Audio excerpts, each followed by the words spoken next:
Hi everyone. Today I'm going to talk about choosing the theme of your class page. So in order to change the look of your class page, you're going to go to Manage Class, Edit Theme. PowerSchool has quite a few different ones that you can actually use. So if you go to PowerSchool Learning Themes, they have a ton here that you can pick from. I actually picked one for my reading class. I didn't really play with it other than that. But you can pick any of these that are already here for you. There's a ton to pick from. I'll go with this for now so you can kind of see it show up here. And all you have to do is you can either hit apply and edit. If you apply and edit, it will create it as one of your own personal themes because you'll be adjusting the one that they had made.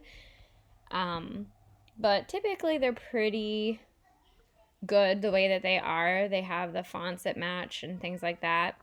So I'm just going to hit apply for now so that you can see it.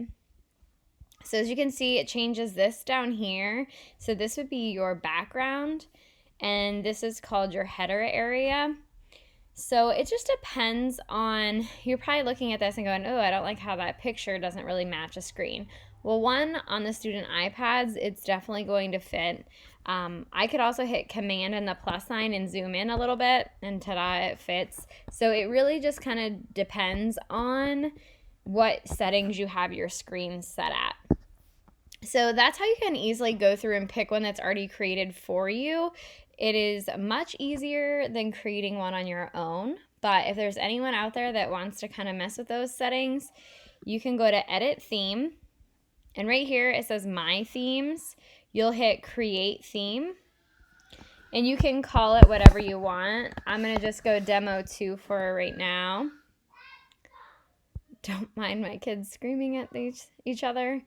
I swear every video has an interesting noise in the background, but hey, what do you get when you have 3 kids at home?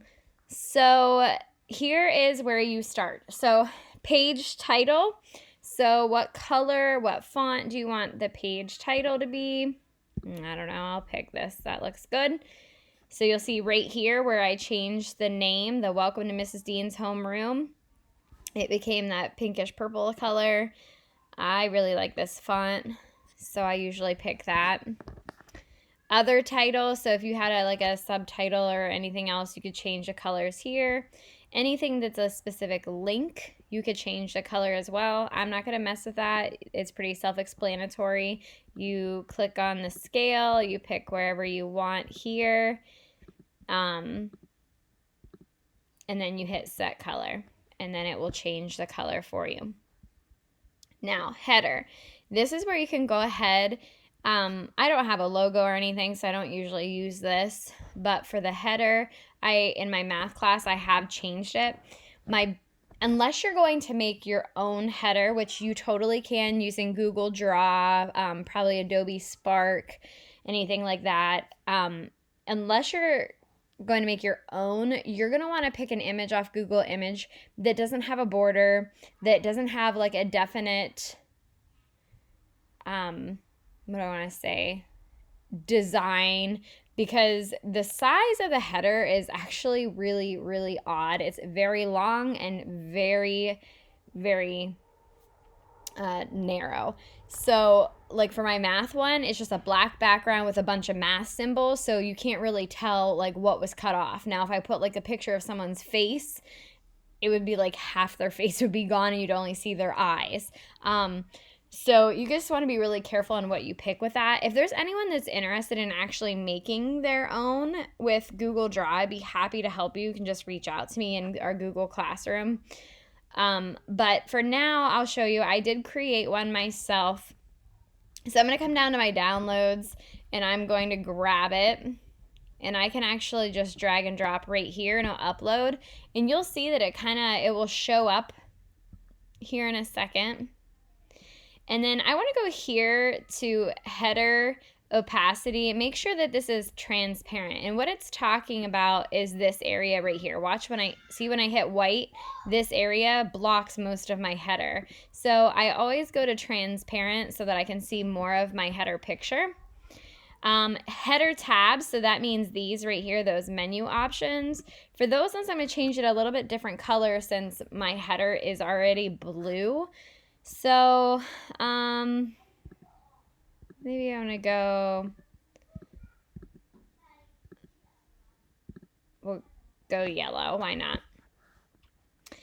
Then you have background. So this is that area. You can't really see it here, but this would be the area back here behind most of your content.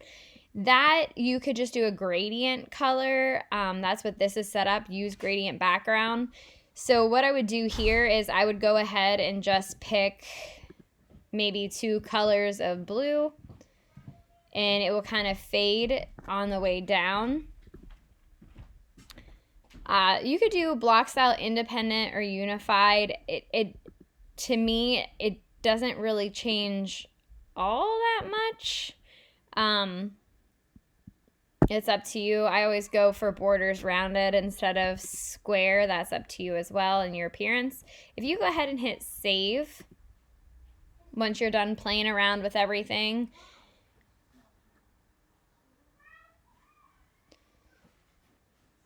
I love when it does this.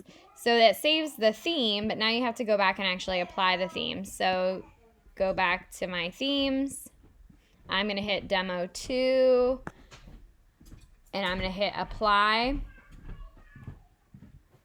And there's my theme that I have changed. So again, you can pick one that's already created. It takes way less time, or you can create your own, which it can be a lot of fun if you want to spend some time this summer kind of sprucing it up and checking it out, up to you. If you want help with Google Draw to create your own, if you're getting into the Bitmojis like the kids love and I've started using, the kids really enjoy them, I can help you do that as well. Just kind of reach out and I can help you with whatever you need.